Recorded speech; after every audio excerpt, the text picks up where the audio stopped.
किसी मस्जिद के नीचे क्या है या मंदिर के पीछे क्या है, इस चर्चा में जाने वाला न्यायपालिका, मीडिया तथा सरकार का वक्त अगर राष्ट्र निर्माण और देशवासियों की प्राथमिकता के लिए सदुपयोग में लाया जाएगा तो इसमें देश का हित होगा। महाराष्ट्र के विधानसभा चुनाव में कई मतदाताओं को आशंका है कि या तो उनका दिया हुआ वोट खो गया या फिर चोरी हो गया, लेकिन दरोगा ने कहा ऐसा कुछ नहीं हुआ।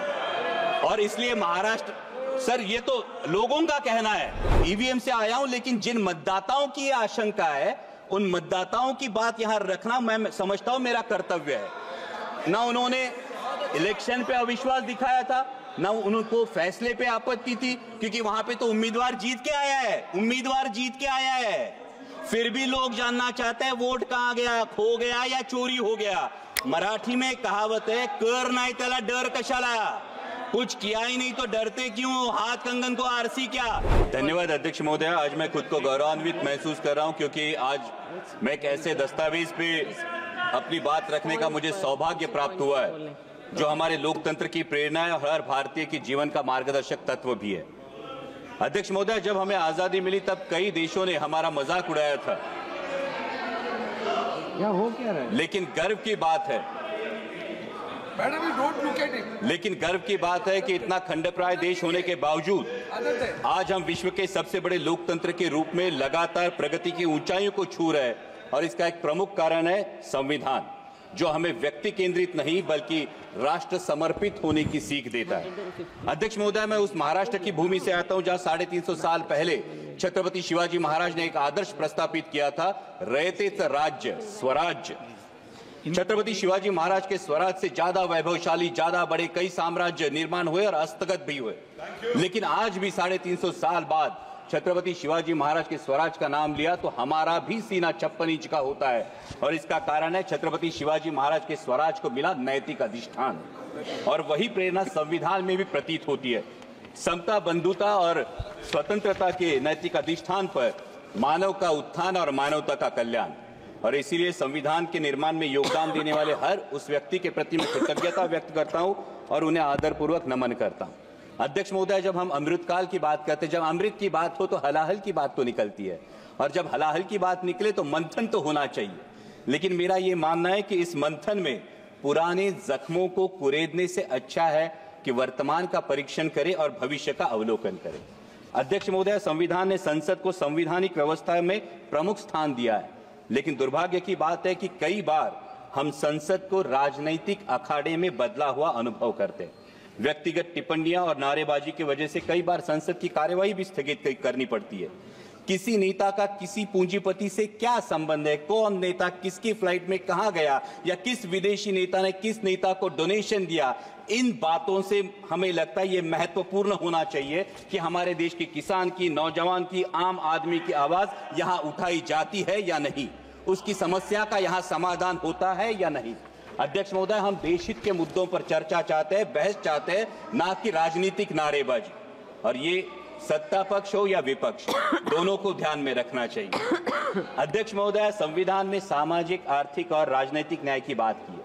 जब आर्थिक न्याय की बात हो तो हमें सोचना चाहिए कि क्या हम सही मायने में देश की जो सबसे बड़ी आबादी है उन किसानों को आर्थिक न्याय प्रदान कर सके। उनकी मेहनत का, उनकी फसल का क्या उन्हें सही दाम मिल पा रहा है। प्याज हो, सोयाबीन हो, दूध हो या कपास उत्पादक किसी भी किसान से अगर आज हम पूछे कि वह आज की स्थिति में वो खेती आउट ऑफ चॉइस कर रहा है या आउट ऑफ कंपल्शन, ये तो मानना पड़ेगा, हर किसान को ये कहना पड़ेगा ये आउट ऑफ कंपल्शन उसे खेती करनी पड़ रही है, क्योंकि उसके पास दूसरा कोई चारा नहीं है, रोजगार का दूसरा कोई जरिया नहीं है। सरकार किसान सम्मान जैसी योजनाएं तो लाती है, लेकिन किसान का असली सम्मान तभी होगा जब उसकी फसल को सही दाम मिलेगा। किसानों के हित में देश की इंपोर्ट और एक्सपोर्ट पॉलिसीज बनाई जाएंगी। जो आर्थिक न्याय की बात किसानों को लागू होती है, वही बात देश के नौजवानों को भी लागू होती है। संविधान में गरिमापूर्ण जीवन की बात की गई है, लेकिन हर इंटरव्यू की लाइन में खड़े हुए नौजवान युवकों की भीड़ देखे या प्यून की नौकरी के लिए पीएचडी के छात्र कतार में खड़े देखे तो हम ये सोचने पर मजबूर हो जाते हैं कि क्या देश के भविष्य को हम गरिमापूर्ण जीवन दे रहे हैं, क्या उनकी शिक्षा के अनुसार उन्हें आर्थिक न्याय दे पा रहे हैं। अध्यक्ष महोदय, जब सरकार कहती है कि वो 80 करोड़ देशवासियों को मुफ्त में राशन देती है, इसके अभिनंदन के साथ ही हमें अंतर्मुख होकर यह भी विचार करना होगा कि आजादी के 75 वर्षों बाद भी अगर 80 करोड़ देशवासियों को मुफ्त में राशन देना पड़े तो क्या यह उपलब्धि है या विफलता? क्योंकि जनता मुफ्त का राशन नहीं बल्कि हक का रोजगार मांग रही है, और मुफ्त के राशन से गरिमा नहीं बढ़ती, हक के सम्मानजनक कमाई से बढ़ती है। अध्यक्ष महोदय, जब सामाजिक न्याय की बात आती है तो हमें ध्यान रखना चाहिए कि हमारा धार्मिक ग्रंथ चाहे जो भी हो, वो गीता हो, बाइबल हो, कुरान शरीफ हो या गुरु ग्रंथ साहिब हो, उसे हमें दिल में रखना जरूर है, लेकिन दिमाग में सबसे पवित्र राष्ट्रीय ग्रंथ संविधान को रखना होगा। हिंदू, मुसलमान, सिख, ईसाई कोई भी हो, वो दहलीज के अंदर, लेकिन दहलीज के बाहर कदम रखते ही उसे सिर्फ और सिर्फ भारतीय बनना होगा।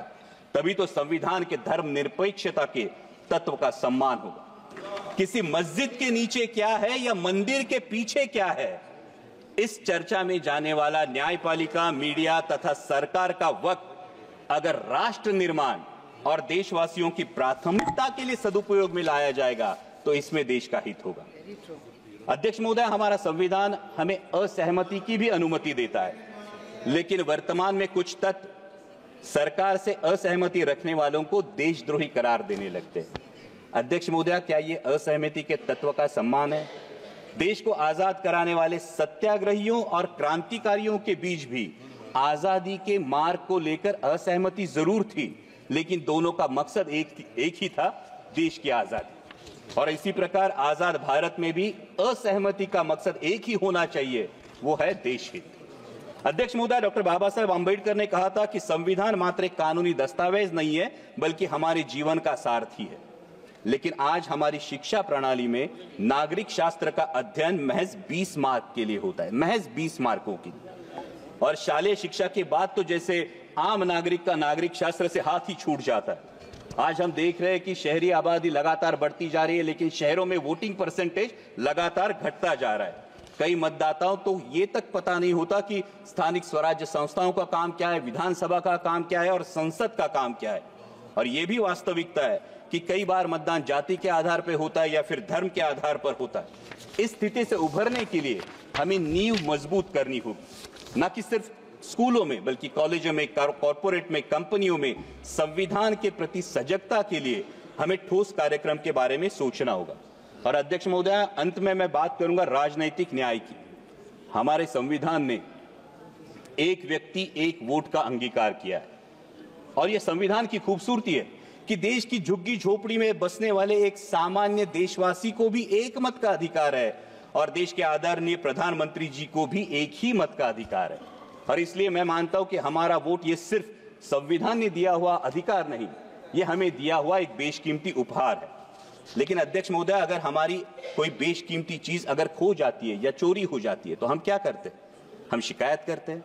और अगर दरोगा कहे कि चोरी हुई नहीं तो हम क्या करते हैं? फिर हम अपने आप से तहकीकात करने की कोशिश करते हैं, हम तफ्तीश करने की कोशिश करते हैं। लेकिन अध्यक्ष महोदया, महाराष्ट्र के विधानसभा चुनाव में कई मतदाताओं को आशंका है कि या तो उनका दिया हुआ वोट खो गया या फिर चोरी हो गया। लेकिन दरोगा ने कहा ऐसा कुछ नहीं हुआ। और इसलिए महाराष्ट्र, सर ये तो लोगों का कहना है, इसलिए महाराष्ट्र के सोलापुर जिले के मार्कड़वाड़ी के लोगों ने बैलेट पेपर पर यह जानने की कोशिश की कि उनका मत गया कहां, लेकिन प्रशासन ने इस पर रोक लगा दी। इन्होंने, मैं ये डिस्क्लेमर ही देता हूं, मैं ईवीएम से आया हूं, लेकिन जिन मतदाताओं की यह आशंका है उन मतदाताओं की बात यहां रखना मैं समझता हूं मेरा कर्तव्य है। ना उन्होंने इलेक्शन पे अविश्वास दिखाया था, ना उनको फैसले पे आपत्ति थी, क्योंकि वहां पे तो उम्मीदवार जीत के आया है। फिर भी लोग जानना चाहते हैं वोट कहां गया, खो गया या चोरी हो गया। लेकिन उन्हें यह करने से मना करना, क्या यह राजनीतिक अधिकार है? अध्यक्ष महोदय, लोकतंत्र में चुनाव प्रक्रिया की बहुत अहम प्रक्रिया है, और महाराष्ट्र में विधानसभा चुनाव के बाद, जैसा मैंने कहा, मैं चुन के आया हूं ईवीएम पे, लेकिन मतदाताओं में एक संभ्रम है, एक असमंजस है और कई सारे संदेह, कई सारी आशंका है। लोकसभा चुनाव के बाद महज 6 महीनों में लाखों मतदाताओं के नाम मतदाता सूची में जुड़े हैं, और इलेक्शन कमीशन बार बार मांग करने के बाद भी ये सूची विपक्ष को नहीं सौंप रही है। उसी के साथ में जो सुप्रीम कोर्ट की गाइडलाइंस थी, जो 5% वीवीपैट कंट्रोल यूनिट और बैलेट यूनिट का वेरिफिकेशन होना था, ये सुप्रीम कोर्ट के गाइडलाइन के बावजूद अचानक इलेक्शन कमीशन ने नई एसओपी जारी की है, जिसमें ये वेरिफिकेशन नहीं होगा बल्कि पूरी मेमोरी बर्न करके सिर्फ उसमें मॉक पोल कराया जाएगा। तो इससे असमंजस और भी बढ़ जाता है। हमारी मराठी में कहावत है, कर नाही त्याला डर कशाला, कुछ किया ही नहीं तो डरते क्यों, हाथ कंगन को आरसी क्या। और इसलिए अध्यक्ष महोदया, ये शंका उत्पन्न होती है, क्या कुछ छुपाने की कोशिश हो रही है? क्या दाल में कुछ काला है या पूरी दाल ही काली है? अध्यक्ष महोदय, लोकतंत्र की मजबूती के लिए जनता का, ये हम और उनकी बात नहीं, ये सत्ता पक्ष विपक्ष की बात नहीं अध्यक्ष महोदया, लेकिन लोकतंत्र मजबूत रहने के लिए जनता का चुनावी प्रक्रिया पर विश्वास कायम रहना बहुत जरूरी है। और चुनाव आयोग का गठन ही फ्री और फेयर इलेक्शन के लिए हुआ है। इसलिए आपके माध्यम से मेरी दरखास्त है कि 5% ईवीएम में मॉक पोल की जगह वोट वेरिफिकेशन कराया जाए और साथ ही में चुनाव प्रक्रिया में अधिक पारदर्शिता लाने के लिए ईवीएम का लॉग डेटा उम्मीदवारों को दिया जाए। अध्यक्ष महोदय, ये तो मानना पड़ेगा कि चुनाव आयोग मतदाताओं की सुविधाओं के लिए हमेशा जागरूक रहता है, लेकिन जैसे रेस्टोरेंट में जाने के बाद हमारे पास विकल्प होता है कि हमें नॉनवेज खाना है या वेज खाना है, तो मतदाताओं के पास विकल्प क्यों नहीं? उन्हें मतदान बैलेट पेपर से करना है या ईवीएम से करना है? जिसका बैलेट पेपर पर विश्वास हो वो बैलेट पेपर से मतदान करे, जिसका ईवीएम पर विश्वास हो वो ईवीएम पर मतदान करे। ये अवसर है अध्यक्ष महोदया, देश के, विश्व के सबसे बड़े लोकतंत्र के पास एक अवसर है कि अमृत काल में माननीय प्रधानमंत्री जी के नेतृत्व में एक ऐसी व्यवस्था बने कि पूरे देश में मतदाता को पता चले कि उसका वोट गया कहां है, तभी तो लोकतंत्र मजबूत होगा। और अंत में इतना ही कहूंगा अध्यक्ष महोदया, राष्ट्र प्रथम के साथ स्वतंत्रता प्रथम, समानता प्रथम, बंधुता प्रथम और धर्मनिरपेक्षता प्रथम का अगर हमारे जीवन में अंगीकार हो तो वर्तमान में संविधान का सम्मान और बढ़ेगा और भविष्य में हमारा लोकतांत्रिक गणराज्य विश्व की महाशक्ति बनकर उभरेगा। और इसीलिए छोड़ो कल की बातें, कल की बात पुरानी, नए दौर में लिखेंगे मिलकर नई कहानी, हम हिंदुस्तानी। जय हिंद।